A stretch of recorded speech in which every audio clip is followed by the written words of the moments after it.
আল্লাহ পাক আমাদেরকে কিভাবে ক্ষমা করতে চায়, তাহলে ক্ষমা করার ব্যাপারে আল্লাহর কোনো অলসতা নাই, সুবহানাল্লাহ। কিন্তু শর্ত দিয়েছে আল্লাহ, বান্দা শিরিক করলে মাফ করব না।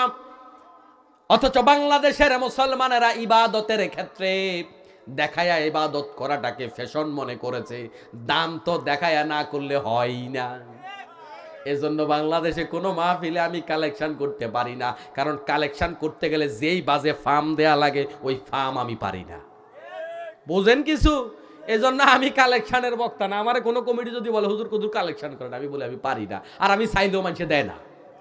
দেয় না কেন? ওই যে পাম দিতে পারি না, যে বুঝেন নাই? তার মানে দান করে পামের ঠেলায়।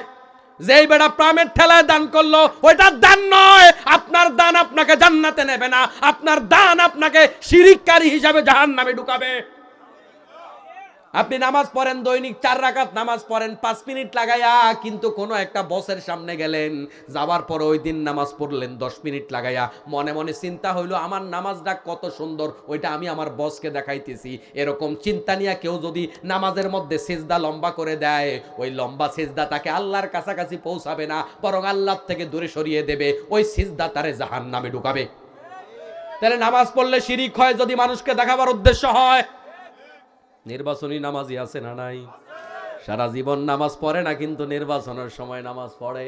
এরকম লোক বাংলাদেশে নাই, থাকলেও 14 গ্রাম নাই।